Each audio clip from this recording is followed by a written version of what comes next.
special interview on ET Now. We are in conversation with the COO of Swiggy, Vivek Sunder. Swiggy, of course, is India's most valuable food tech unicorn at $3.65 billion.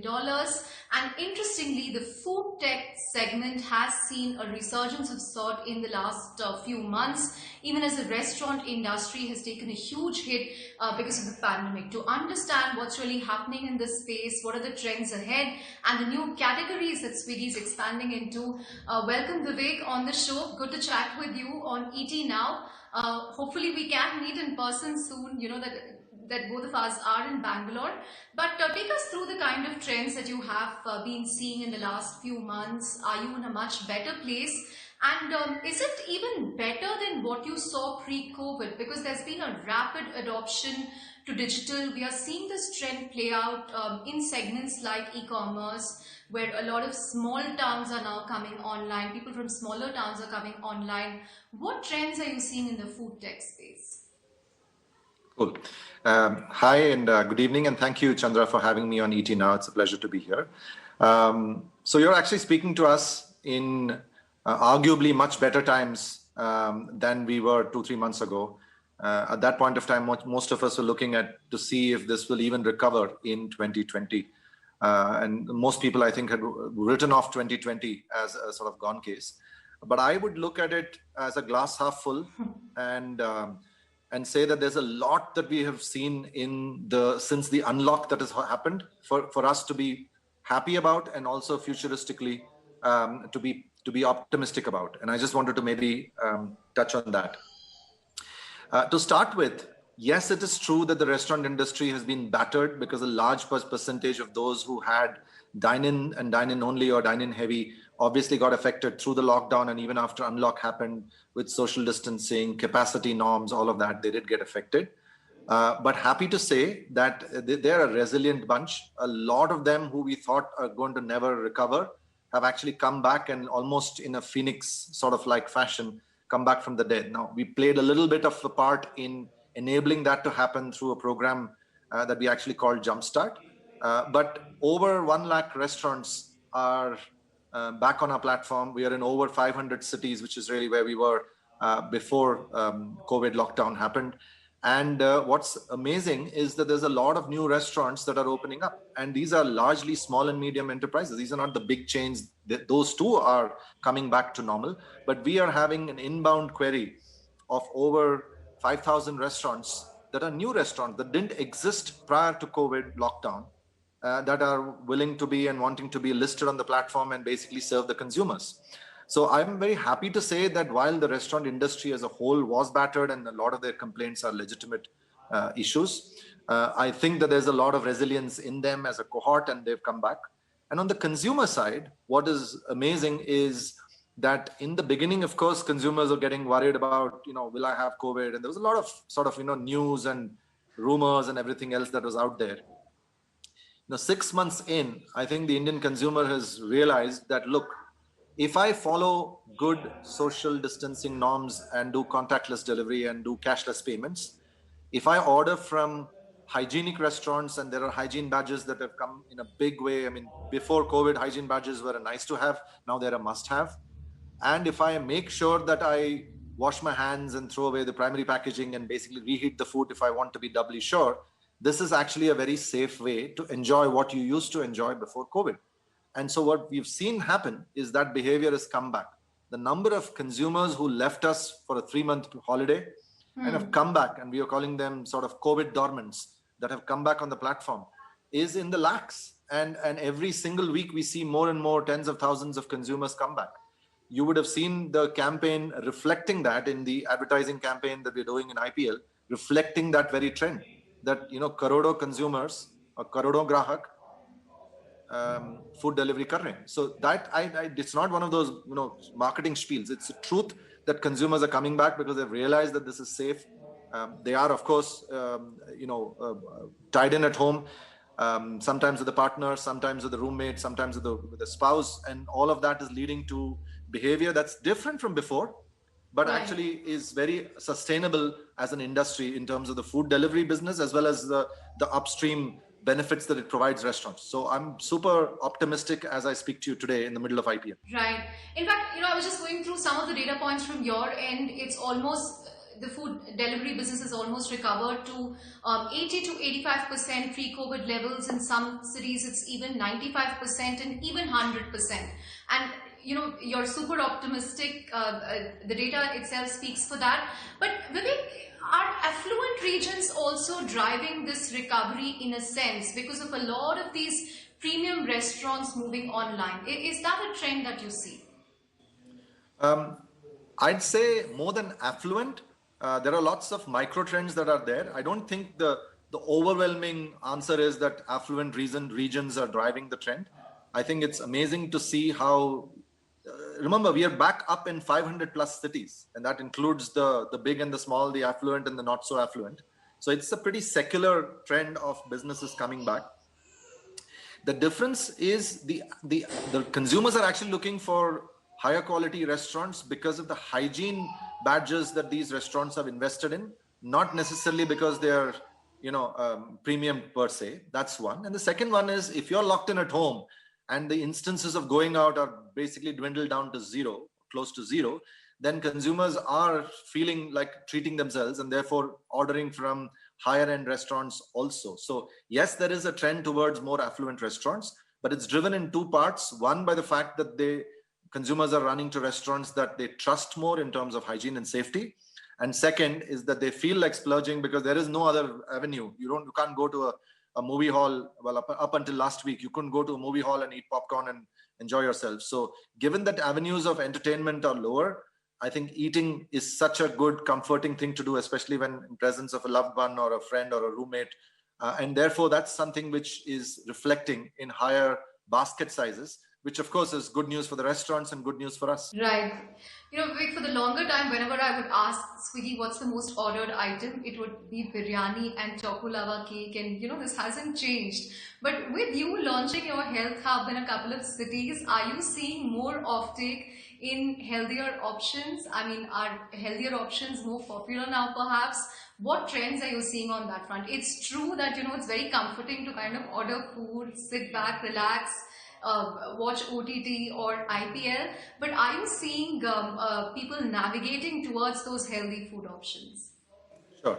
I think the macro trend, if you were to just take a very 10,000 feet view, is that the most popular dishes are still chicken biryani and choco lava cake and dosas and pizzas and stuff like that. But yes, there is an underlying trend that the macro hides, which is that because we are providing consumers with greater transparency on the health component of the restaurants that are part of the health hub, that increased transparency in terms of the calorific intake and the other intake of fats and sugars and salts and so on and so forth is leading consumers to make a more informed choice. So those consumers who actually feel that they need to make an informed choice commensurate to the health that they desire, because we are enabling that to happen, that subset of our business, the health hub part of our business, is doing quite nicely. It's doing ahead of plan. Most people think that in a world where people are feeling treaty, this is not the time to launch health hub. But I'm super happy to say that for the cohort of consumers who actually feel that they should inform themselves better in terms of what they're having, perhaps even control what they're ingesting, it is leading for them to find Swiggy to be a great place to search, but also then to fulfill their desire. Right. Apart from food delivery, the two other areas that you're also investing heavily in, the two other products are Genie as well as Instamart, which is your grocery service. It's gone live in Bengaluru and Gurgaon. What's the traction that you've seen so far? Because this is such a competitive space. You have the big daddies, be it an Amazon, Flipkart, you have a JioMart, then you have a big basket. So do you want to really be in a category where you would not be the first choice or the second choice, but perhaps the third? Or are you now becoming the first choice? Are these existing customers who are also using this in your app? What trends are you seeing here, Vivek, as far as Instamart is concerned? Sure. Let me answer Genie because it's a relatively simple answer. And Instamart, of course, as you rightly said, it's a more nuanced answer. So let me try with Genie. Genie actually really came into its own at the height of the lockdown. The kind of stuff that Genie was delivering during the height of a lockdown. Almost anything and everything that was allowed by the phase of the lockdown we were in was basically shipped by Genie, right? In fact, you've probably noted the fact that in Kerala we have a tie-up with a book distributor to be able to get books to consumers' homes. We were basically shipping to consumers school books to children. That's right. So we started this in Kolkata, and this was a typical lockdown anguished phone call that I received personally, as it so happened. Somebody knew somebody, and they reached out to me and said, "Look, my parents are stuck. They can't come to the school, and the children need books. And can you ship them?" And so we just said, "Okay, let's hack it. We don't have a great product for that, but let's use the staff that we have." And then it became a service. So Genie really came out of it on its own and basically shone as a savior almost during the lockdown. And we were shipping a lot of things during the lockdown, which was just interesting to see. Now, as the lockdown is sort of ended and we have unlock happening and consumers can go out, they're actually finding that, this is still a very useful service. So a lot of the use cases have perhaps dwindled a little bit, but new use cases have come about. So Genie, I think, is one of those things which had its moment of super scaling, of blitz scaling, and discovery of how great an offering it is during the worst of the lockdown. And then after unlock, it's continuing to scale nicely. So that's Genie. On Instamart, which is, as you rightly say, not an easy one. It's, many people are in it, old world, new world, digital, non-digital, the whole world seems to be in it.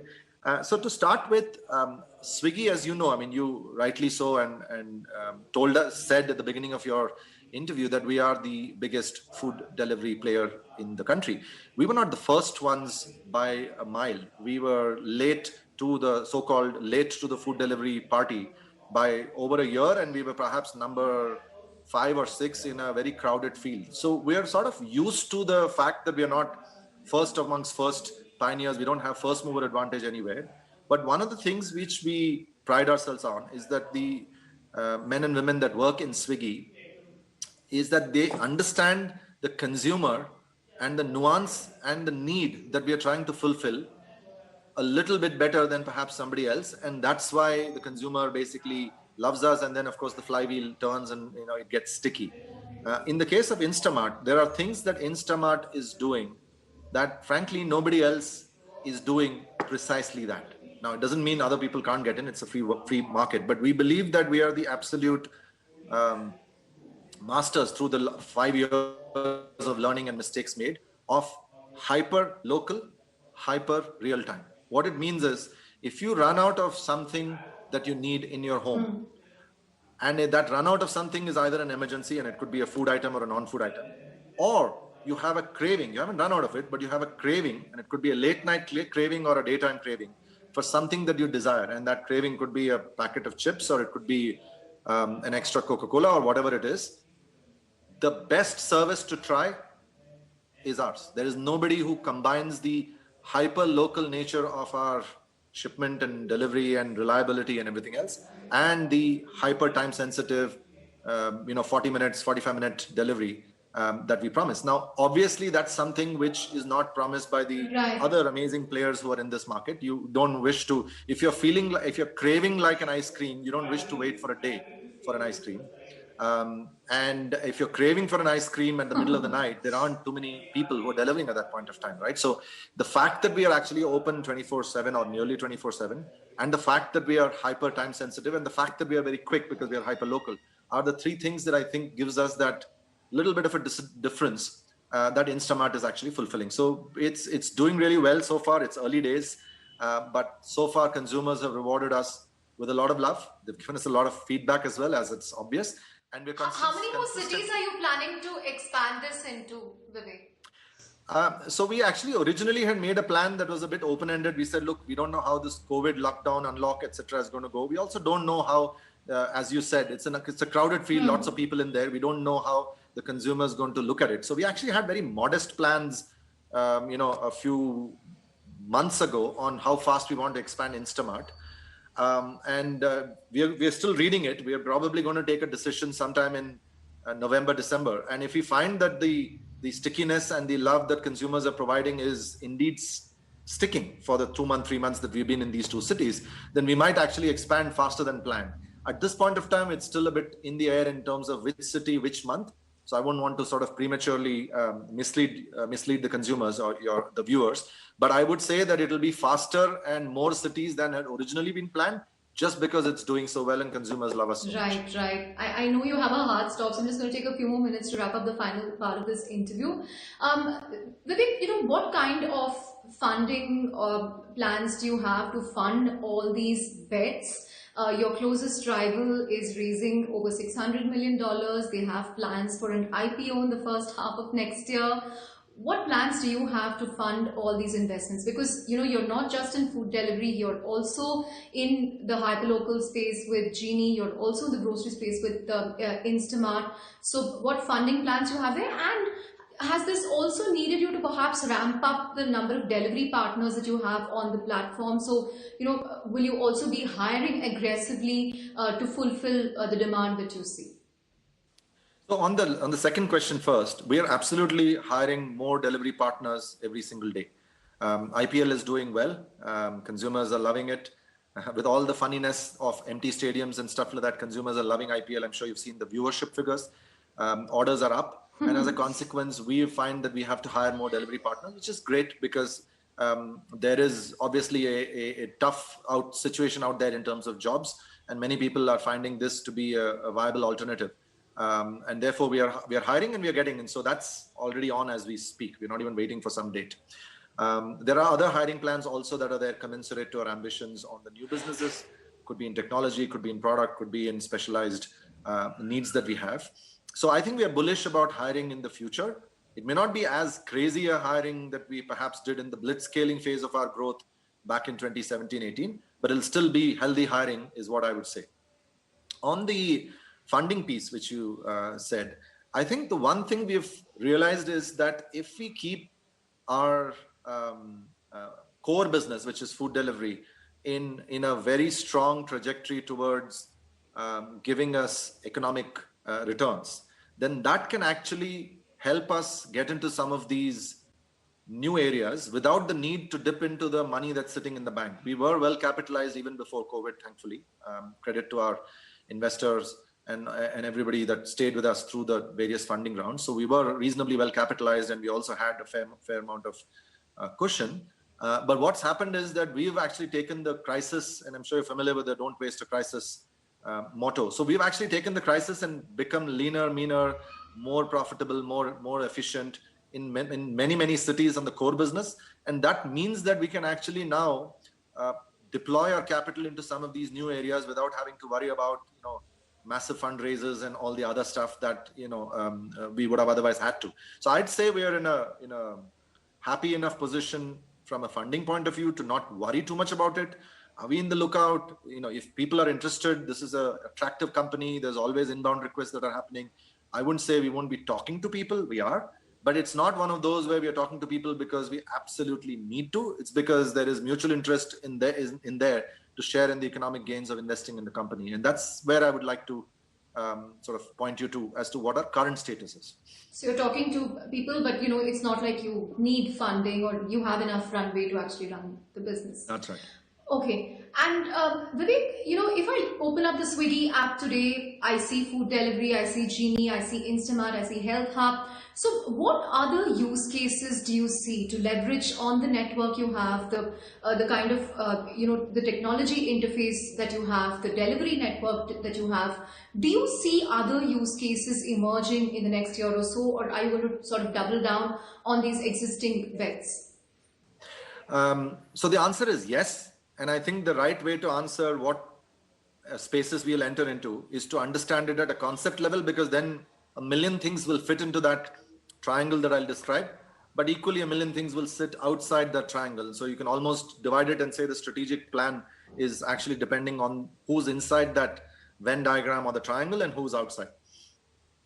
We are absolutely a hyper local player. We don't do intercity, we don't do international, we don't ship things from one country to another. We are essentially hyper local, which means if it's a tight radius of, call it 2 to 10 kilometers, that's where we play. So anything that's hyper local is game on for us. anything that is hyper-local operations, that is, right? Delivery operations. Anything that requires heavy-duty technology, product, and all of that coming together is good for us. Anything where technology can disintermediate or create some efficiency either for the supplier or for the consumer is.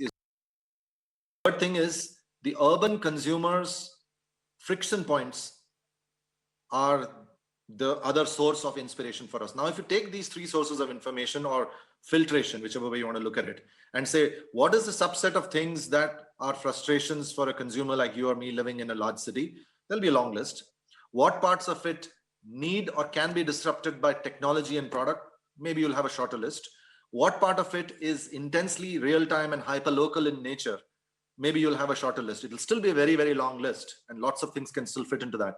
But anything that falls into those, we're interested in. Obviously, some of them we'll try, we'll probably fail. Some things we will succeed and go past the famous 0 to 1 stage. And that's what we expect to be doing over the next 12 to 24 months. Consistently try new things that leverage these three strengths, and stay away and be disciplined about things that don't leverage these strengths of ours, and therefore not waste time or management effort in trying to do that. Right. Final question, Vivek, before I let you go. The last few weeks, there's been, a fierce battle going on between the Indian app players and Google over how it sets its rule and also enforces its rules on its platform. Now, you also, had a brief issue with them over the gamification feature in your app. They said it violated their policy. What's your broader take on this? Do competition rules need to change to accommodate more Indian players? Does there need to be a serious discussion? Will an Indian app store, an Indian mini app store help? What do you think is the way out? So let me clarify the Google impasse or imbroglio first, and then let me answer the second question about the Indian App Store and what's my view on the Indian App Store. So we've always been in touch with folks in Google at senior levels. We've found them to be fair and transparent in talking to us, in basically understanding our problems. Are all the solutions they've given something that we have accepted? Not yet. We are still discussing. But I'm optimistic that when two people with a desire to grow the market and to make sure that we do business with each other as opposed to not doing business with each other, if they have disagreements, if the intent is let's try to make it work rather than find ways to not make it work, most times it does work. Now, if despite the best efforts of both people trying, we're not able to find a solution, then perhaps we'll have to go with plan B. But as we speak right now, we are talking to them and hoping that we are able to come to an amicable solution. That's the first part, which is with Google and the Play Store and gamification and so on and so forth. On the second piece of whether I think that the local a space exists for a local app store and so on and so forth. Look, I mean, at the end of the day, we are a completely 100% grown from within company. 100% of our employees are let's call it Desi company in that sense, Desi employees. So for me as a citizen, I would always like it if I have companies that have homegrown companies. It's a matter of pride for me when I see, Tata going abroad and doing good things. So in that sense, if you're asking a philosophical question saying, do you think there should be homegrown alternatives that are there? Because that just makes the ecosystem better. And that just makes it easier for Indian companies to do business because, of course, the context is very local and they understand the Indian context. The answer is in general, yes. I would say that for things like the Play Store, but equally, I would say that for most other things where there isn't a viable Indian alternative yet. So philosophically, I do believe that that countries need to basically come up with solutions that work for them, leveraging the strengths that they have. We have absolutely no dearth of technology folks and technically qualified people, so, and capital too now. So given that, I would hope that something comes about, but I wouldn't necessarily hope for that as a quick fix solution to the problem that you refer to. I think that they both have a space to play, and my view is if that alternative comes about and therefore it provides a better alternative for small and big companies to run their apps, it's better. I mean, who is going to say no to competition, especially if it's competition from a local, cheaper, nimbler, understanding the Indian context player? I don't know if that answered your question. Right. On that note, Vivek, thank you very much for talking to us on ET Now, for taking us through the trends that you see in your business. And hopefully we'll catch up with you in person in a few months from now when things get back to normal and everybody is in a better space. But on that note, thank you very much for talking to us right here on ET Now. Thank you, Chandra. Pleasure to be here.